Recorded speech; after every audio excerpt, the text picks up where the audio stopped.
Every time there's an upsurge in massacres, you see the same agitation with people wanting something, anything to be done, and then it fades away. The real action is at the state level, where blue states like California have taken significant steps, but on a federal level, because a handful of Democrats tend to join the full House of Republicans in opposing anything, you do have gridlock. The question that I would pose to everybody who's arguing specifically solely for gun laws is, why are we avoiding so many of the other variables that exist in this country? The point was made earlier that, well, this is the only country that this happens at, and it doesn't seem like a great argument to me. To me, it reminds me that, yes, there are other countries around the world that have high numbers of gun ownership, and instead of looking at the United States as the demon country, why don't we look at the other countries and go, what are they doing culturally to encourage their citizens to be educated on firearms and to not have these sorts of tragedies? And by the way, nobody is pro mass shootings. Nobody on the conservative side of the aisle or the pro-gun side of the aisle wants these things to happen. I'm just looking at it as a broader picture rather than just solely focusing on gun control. Why are we completely avoiding everything else? I think I can answer the question. I have had to do with the coverage of about 100 countries. None have had the degree of gun ownership that you have in the U.S. Your statement is essentially false.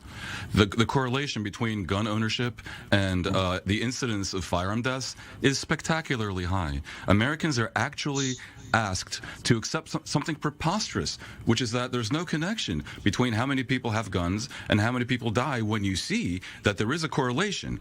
America has about 10 gun deaths per 100,000. That is 40 times more than the rate in Britain, which banned guns. You really think the two aren't connected? There is no country in the world that has more guns than people. That's the case in America. And that's probably why America, with 5% of the world's population, has about a third of the massacres. The connection is obvious. And the NRA's claim that guns don't kill people, people kill people, is preposterous when it's very clear that people with guns kill people. The problem with the claim that you're making is you're assuming then that the amount of guns in other countries isn't enough to kill people, which of course they are, which kind of makes it a moot point. Like if you look at other countries that have higher gun ownership, the amount of guns per person doesn't really matter if that particular gun, like what you're saying, that particular gun can do the same amount of damage. If that's I'll tell you why it matters. It really doesn't make it matters because lunatics can't buy weapons. That's why.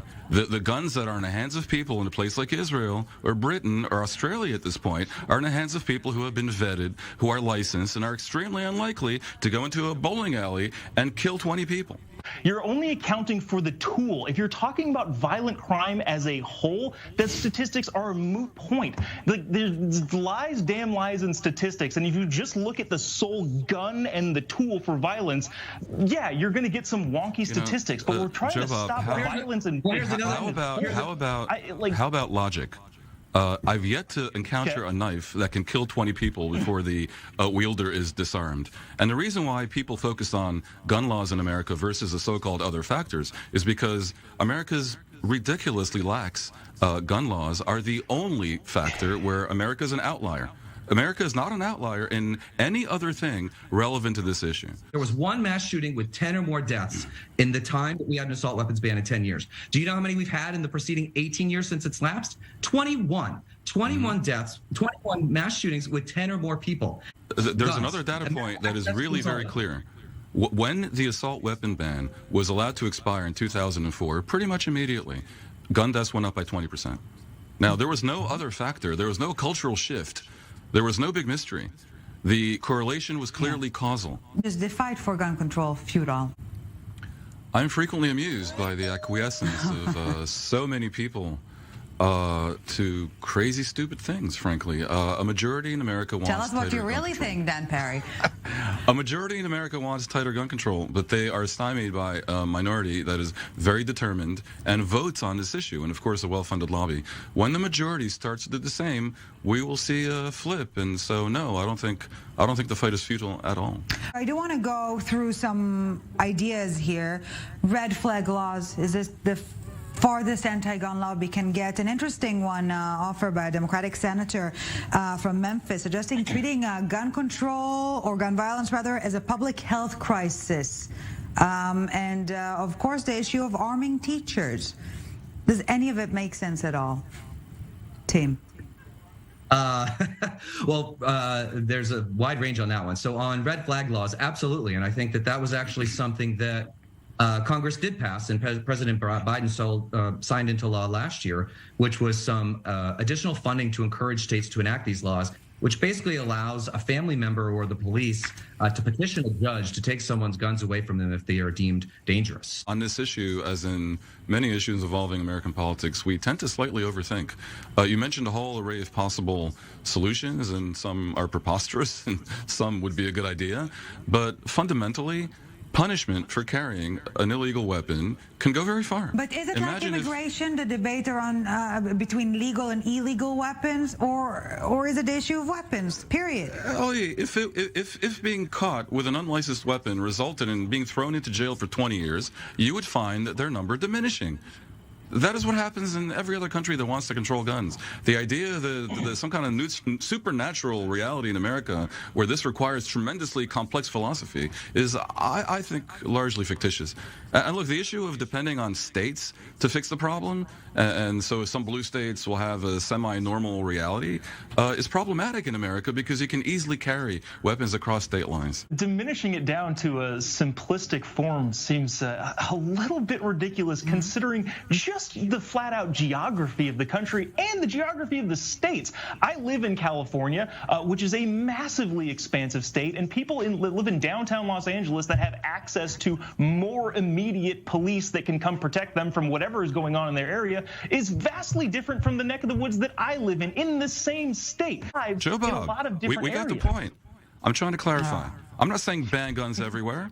I'm saying do it intelligently and only allow them where it's necessary and the person has been licensed. Of course, there's differences between Tulsa and New York. There's also differences between different parts of California and indeed different parts of Oklahoma. And every country has these differences. Australia has Sydney, analogous to New York, and it has the Outback. And that's the way it goes. And somehow they figured this out. Americans cannot figure this out.